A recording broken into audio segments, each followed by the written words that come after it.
സദാ സത്സ്വരൂപം ചിദാനന്ദകന്ദം ജഗത്സംഭവസ്ഥാനസംഹാരഹേതും സ്വഭക്തേച്ഛയാമാനുഷം ദർശയന്തം നമാമീശ്വരം സദ്ഗുരും സായിനാഥം. അധ്യായം 32. മുഖവുര. തുടക്കത്തിൽ ഹേമന്ത് പാന്ത് സംസാരത്തെ ഗീതയിൽ പറഞ്ഞ പോലെ ഊർധ്വമൂലം അധശാഖം എന്ന നിലയിലുള്ള അശ്വത്ഥവൃക്ഷത്തോട് താരതമ്യപ്പെടുത്തി വിവരിക്കുന്നു. അതിൻ്റെ ശാഖകൾ മേലോട്ടും കീഴോട്ടും വളർന്ന് ഗുണങ്ങളിൽ നിന്നും പോഷകങ്ങൾ എടുക്കുന്നു. അതിൻ്റെ തളിരുകൾ ഇന്ദ്രിയ വിഷയങ്ങളാണ്. അതിൻ്റെ വേരുകൾ കർമ്മത്തിലേക്ക് നയിച്ചുകൊണ്ട് മനുഷ്യലോകത്തിൽ വ്യാപൃതമായിരിക്കുകയാണ്. അതിൻ്റെ ആകൃതി ഇഹലോകത്തിൽ അറിയപ്പെടുന്നതല്ല.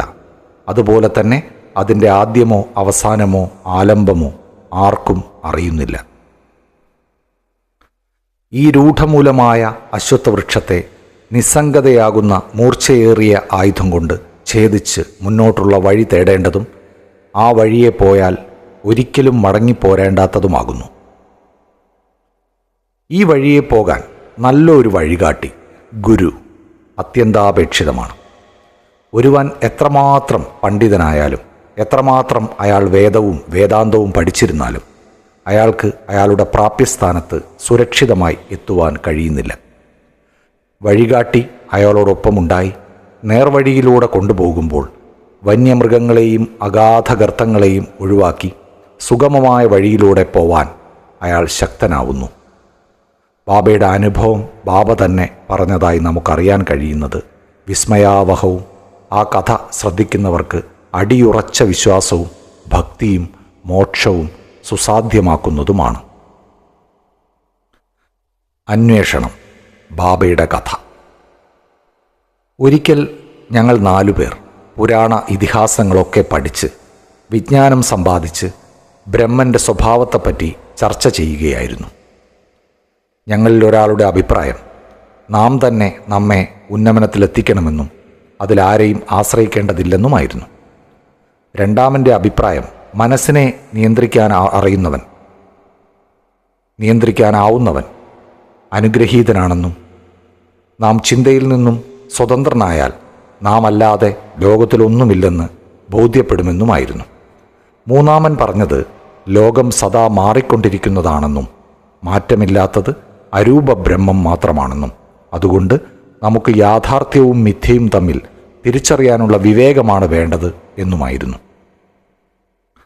നാലാമൻ, അതായത് ബാബ തന്നെ, അഭിപ്രായപ്പെട്ടത് പുസ്തകം പഠിച്ച വിവരം പ്രയോജനശൂന്യമാണെന്നും നാം നമ്മുടെ കൃത്യങ്ങൾ നിർവഹിച്ച് ശരീരവും മനസ്സും പ്രാണങ്ങളും ഗുരുപാദത്തിങ്കൽ അർപ്പിക്കേണ്ടതാണെന്നും ഗുരു ദൈവം തന്നെയാണെന്നും ആ ബോധം മനസ്സിലുദിക്കാൻ സീമാതീതമായ വിശ്വാസം അത്യാവശ്യമാണെന്നുമായിരുന്നു.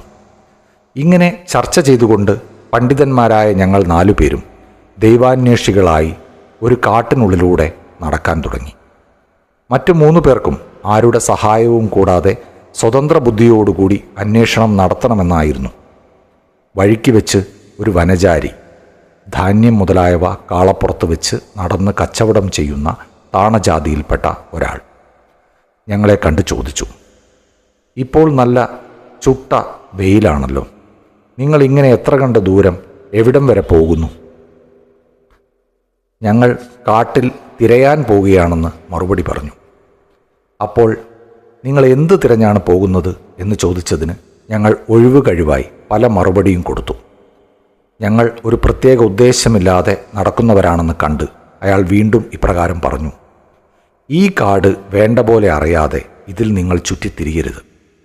നിങ്ങൾക്ക് ഘോരവനങ്ങളിൽ സഞ്ചരിക്കണമെന്നുണ്ടെങ്കിൽ ഒരു വഴികാട്ടിയെ കൂട്ടണം.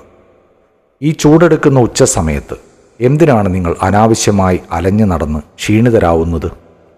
നിങ്ങളുടെ രഹസ്യാന്വേഷണത്തെപ്പറ്റി എന്നോട് പറയണമെന്നില്ല. എന്നാലും നിങ്ങൾക്കിവിടെ ഇരുന്ന് ഭക്ഷണം കഴിച്ച് വെള്ളം കുടിച്ച് അല്പം വിശ്രമിച്ചിട്ട് പോകാം. ക്ഷമാശീലമാണ് എപ്പോഴും വേണ്ടത്.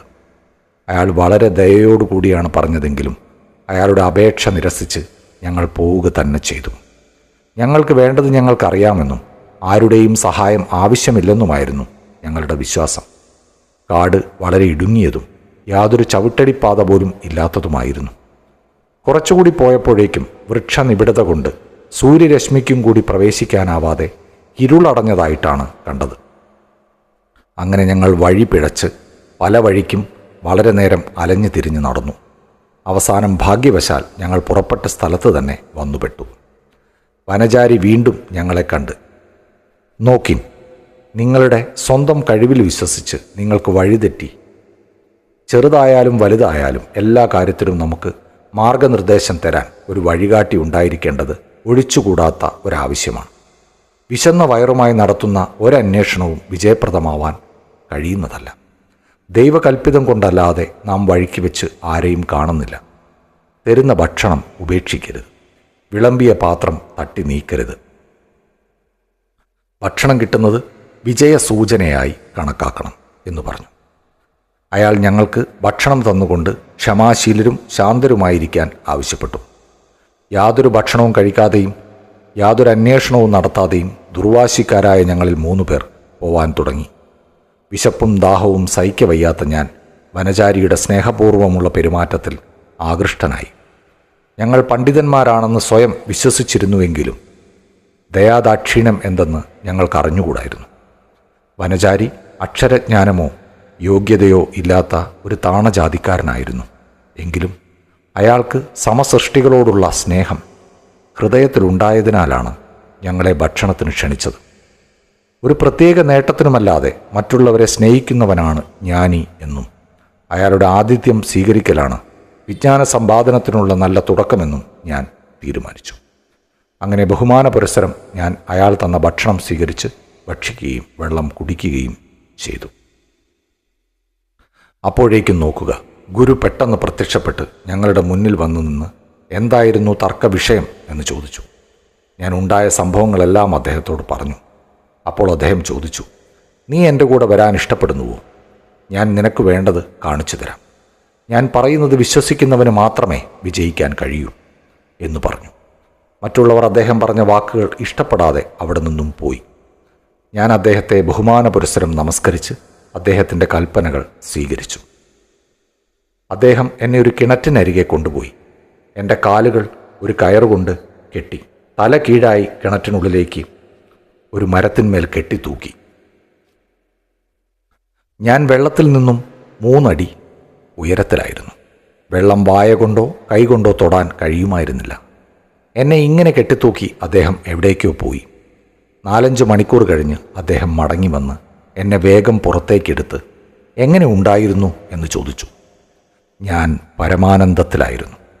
എന്നെപ്പോലുള്ള ഒരൽപ്പന് താൻ അനുഭവിച്ച ആനന്ദം എങ്ങനെ വിവരിക്കാൻ കഴിയും എന്ന് ഞാൻ മറുപടി പറഞ്ഞു.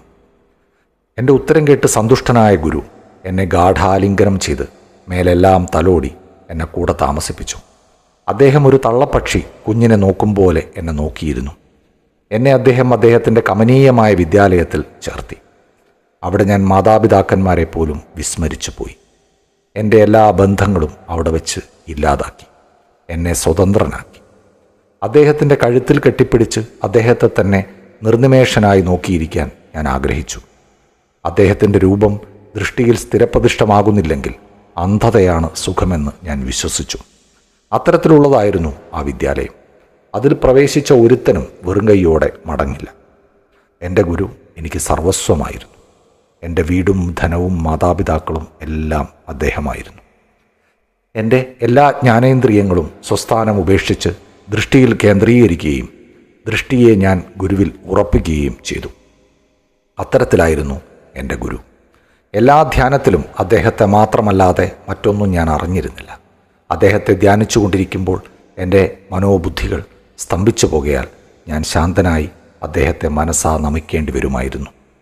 ഇതിലും വ്യത്യസ്തമായ പരിതസ്ഥിതികളുള്ള മറ്റു പല വിദ്യാലയങ്ങളുമുണ്ട്.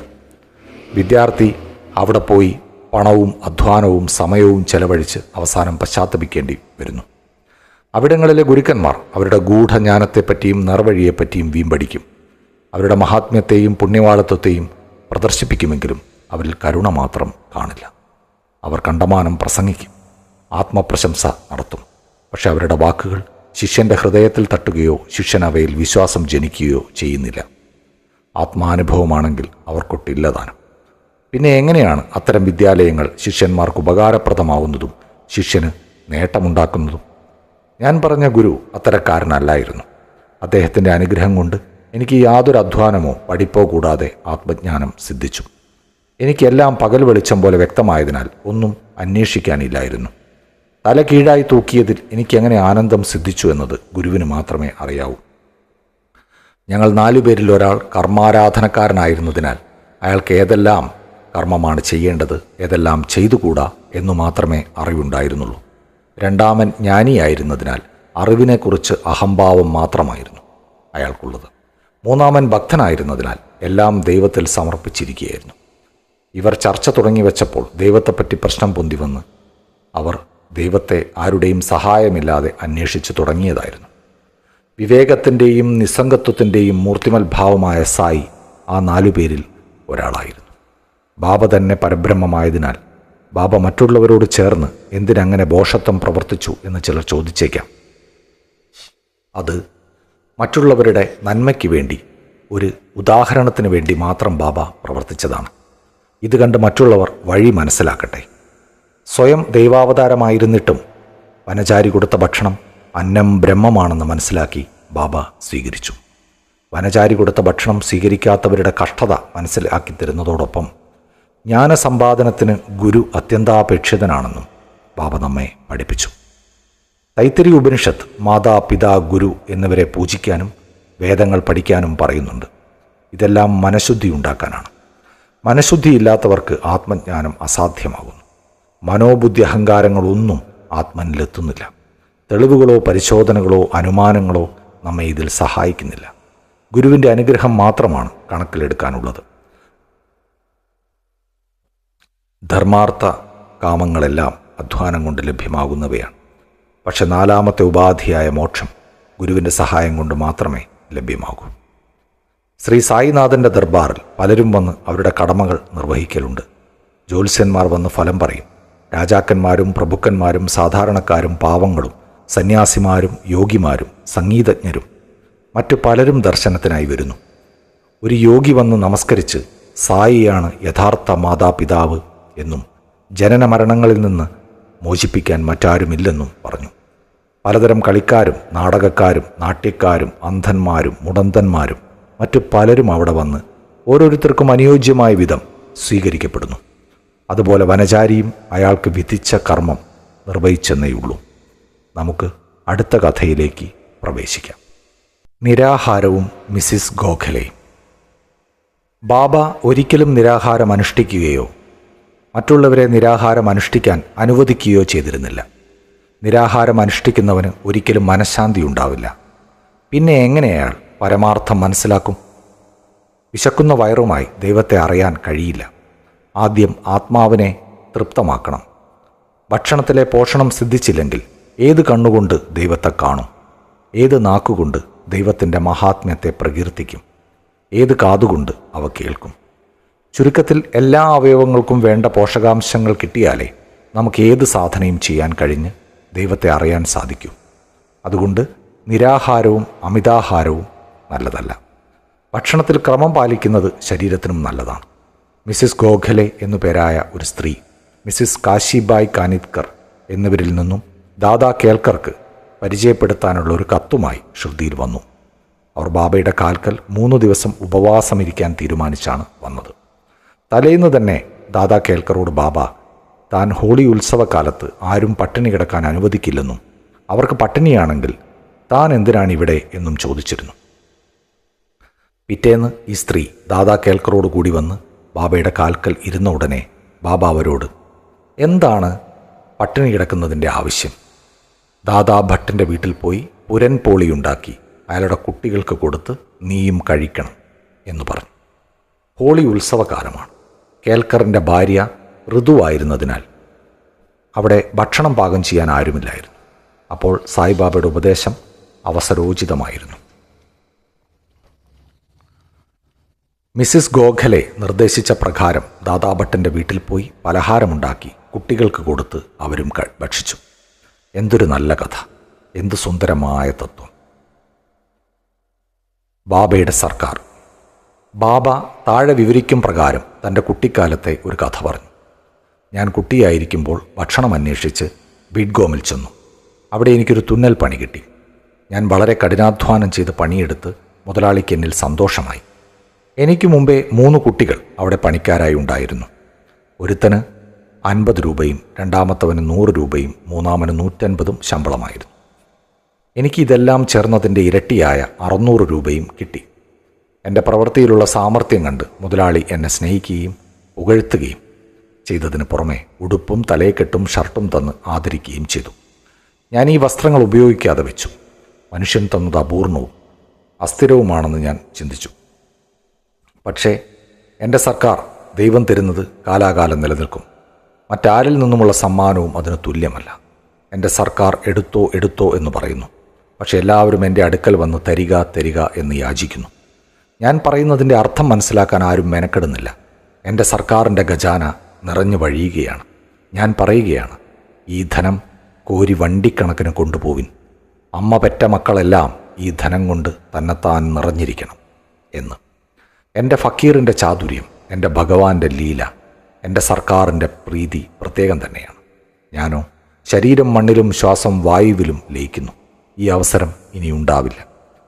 ഞാൻ എവിടെയോ പോകുന്നു, എവിടെയോ ഇരിക്കുന്നു. മായ എന്നെ വല്ലാതെ അലട്ടുന്നു. എന്നിട്ടും ഞാൻ എൻ്റെ ആൾക്കാരെക്കുറിച്ച് വ്യാകുലപ്പെടുന്നു. ആരെങ്കിലും എന്തെങ്കിലും ചെയ്താൽ അതിൻ്റെ ഫലം അവർക്ക് കിട്ടും. ഞാൻ ഈ പറയുന്ന വാക്കുകൾ സ്മരിക്കുന്നവർക്ക് അമൂല്യമായ ആനന്ദം കൈവരും. ശ്രീ സായിയെ നമിക്കുവിൻ. ലോകശാന്തി ഭവിക്കട്ടെ.